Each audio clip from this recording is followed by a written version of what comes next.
Hi everyone, it's Bren here, and I have been so busy this week in my cottage garden getting it ready for winter. But a winter here in New South Wales is so different to the ones I was used to back in Ireland. It's much milder. The garden continues to grow and produce food, albeit I guess at a bit of a slower pace.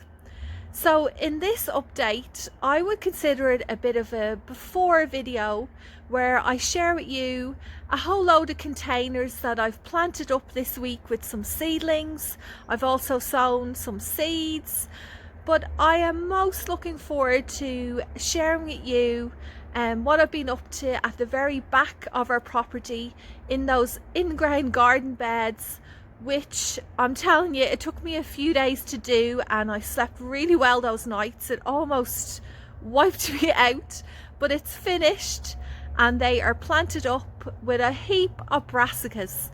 So let me go and show you now. Since yesterday afternoon we have been getting rain. You can probably see it a little bit there.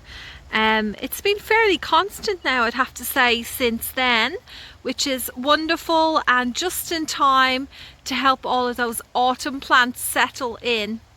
I'm not sure how much I'm going to get recorded this week because the rain is pouring down again and I've got a towel over my head trying to keep my phone dry. Let's see how I go.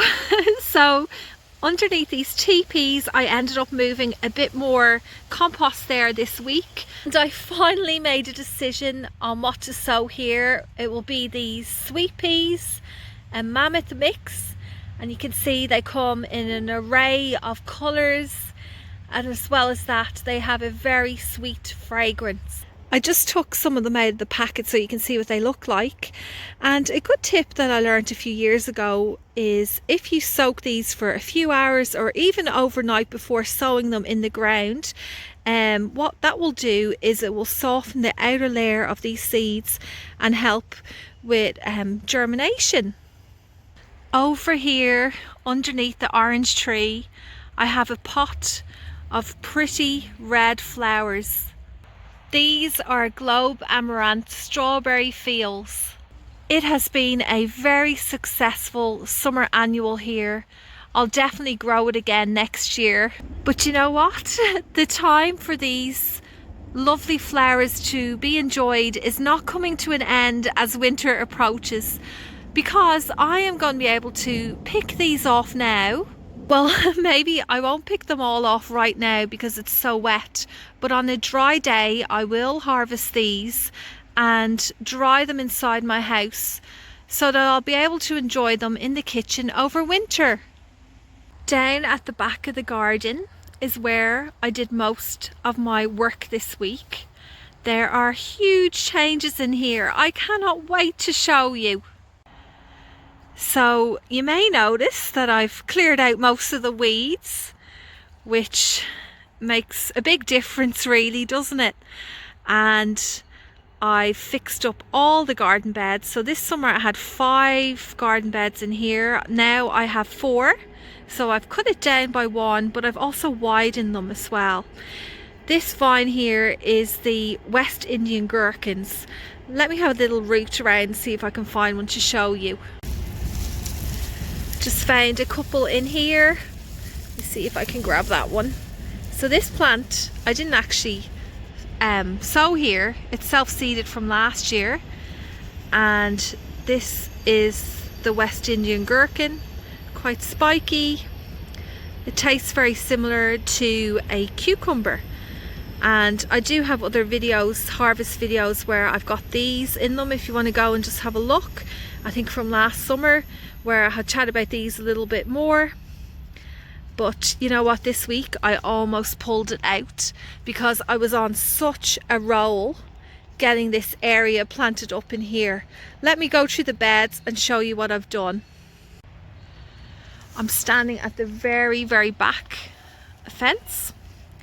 In this garden bed I have about, I think around 7 or, oh no, it's about 8 broccoli plants in here. They're still quite small. In this one here I have some red cabbage, and then the back here I have 2 purple sprouting broccoli. This other bed here I have lots of cauliflower, and I sowed some golden potted peas in there. I just need to finish off fixing up that trellis. But I cannot wait to see how this area does. And I know I will be busy in here because I don't know, has anyone else experienced it in Australia? But a lot of my friends are having are having awful trouble with the cabbage white butterflies coming in and laying their eggs and eating all their brassicas. I'm gonna have to check the back of the leaves now daily to make sure I keep on top of that. Because the last thing I want is all of these beautiful seedlings to be eaten. I don't want them to have it. I want us to be able to enjoy it when it comes to early spring. How beautiful is that? Look at the afternoon sun shining and all the birds. Here's another flock over here. I'll never forget what someone told me once. They said, when you're outdoors in your garden or anywhere else really, don't just look at eye level, but look up as well, so you can enjoy the canopies of the trees and flocks of birds and whatever other wildlife is up there. Before I leave this area, I'm going to have a little chat about this section. I was going to put some more brassicas in here, but I think I might just leave this space for some more flowers. I did, up along this fence line, put in some purple potted peas which will reach 100 centimetres. So by the time the cucamelon vine dies off, the peas will start to climb up and fill out this space a bit. I harvested one of these this week. Oh, do you know what? I did a bit of research. Let me quickly say this. I thought these were birdhouse gourds and I was very confused with the shape of them. But I did a lot of Googling this week and I actually think they're called dipper gourds, which is slightly different. You can use them if you hollow out here as a little birdhouse, but they're traditionally used as ladles or spoons, and you can also hollow out the centre and use it as a drinking vessel as well. So that's kind of a little interesting twist, because I certainly didn't buy those particular seeds, but somehow I've ended up with them. It's now time for my weekly update on these Mexican sunflower plants. I just love showing you these every week. I hope you don't get bored of it, because I'm completely obsessed with them, especially because they are a favourite of one of my gardening idols, Monty Don. So whenever I see these, I don't know, they kind of inspire me a bit to, you know, be as good as he is, or try to aspire to be a gardener like him. Another job I did this week was I planted up this upcycled fire pit, which was already upcycled because it looked like it was some type of, you know, a drum to hold liquid or something.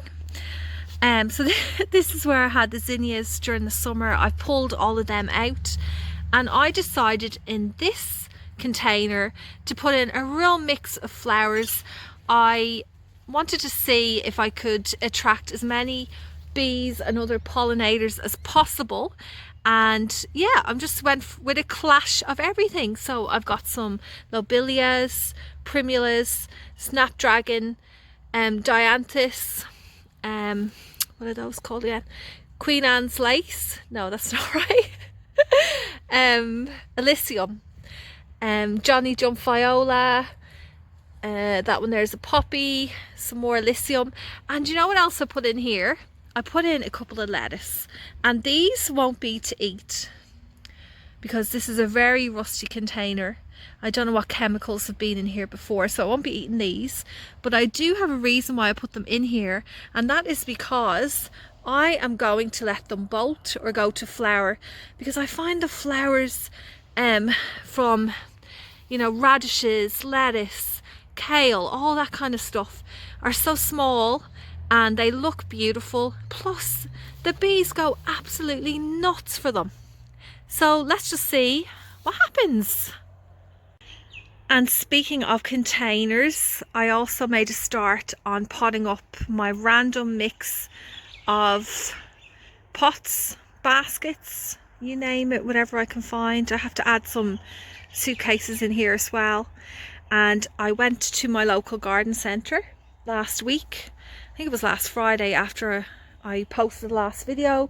I bought a few little potted colour and seedlings and popped them in here. I did this last year and I really loved the look of it, grouping everything together. So I thought, you know, it worked last year, I'm going to give it a go again. Can't wait to show you this when they are all blooming. I also grouped together all of my edibles I'm growing in containers, and I did sow some more seeds. So in this one here I've got some baby beetroot. These are those pickling onions. Over here spring onions, bok choy. I had to refill some of the spaces because the snails and slugs have been going nuts with them, eating them. Same with the lettuce. I filled in some of the gaps, although I do have little seedlings popping up as well. And then there's some leeks over there. So you know, I like still growing things in containers, even though I have a lot of space in the garden. I think there's a lot of knowledge you can gain from gardening this way. And I am always curious to see when I find a seed packet that says you can grow it in a pot.